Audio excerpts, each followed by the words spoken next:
Hi there, AJ 100, Introduction to Administration of Justice. We're into Chapter 10. This is Professor Fields, El Camino College. We're talking about correctional responses to the community. This first section of this module, we're going to talk about a little bit about why we're doing community corrections. So we're going to talk about summarize the purpose and the goals of community corrections.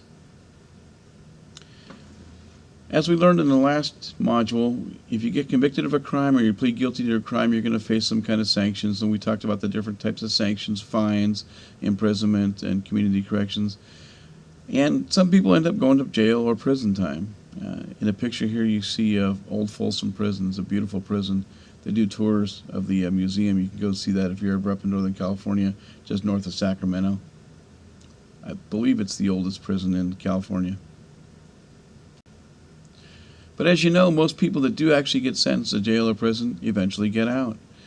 We do have some determinate sentencing laws in California. We talked about that last module. We'll talk about it in the next slide here. But most people do get back out of jail. So we have the 3 strikes, which is determinate sentencing, which says that if you have those 3 felonies and they're violent felonies, then you're going to end up going to jail for life. But the majority of the people, like I said in that last slide, get out of jail. So the traditional strategy of locking people up for long periods of time just really hasn't worked in our society.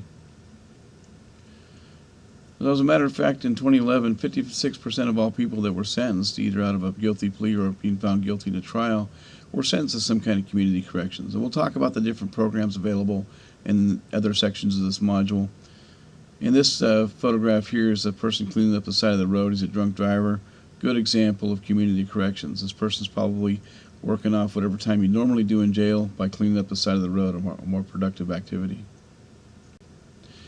So some of the decisions they think about before putting a person in community corrections are the nature of the circumstance of the crime. Was it a violent crime or was it a nonviolent crime? Maybe a petty theft or something like that, or a burglary. The motivations of the offender.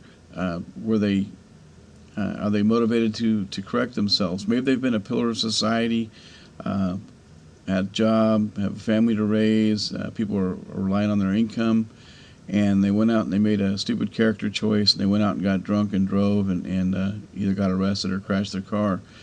First time offense. Is this person going to do better in jail, or is he going to do better cleaning up the side of the road or doing a jail time or doing their corrections time outside of jail? And also the offender characteristics. That's back what they are like as a person. Are they willing to correct? Are they willing to go forward? So the next few sections of this module will talk about the different programs available, and we'll also talk about Prop 47, which is a California proposition which changed sentencing laws, and Prop 109, Assembly Bill 109, which is called California Realignment, and how that sent a lot of state prisoners out of the state prison system back into either community corrections or county jails.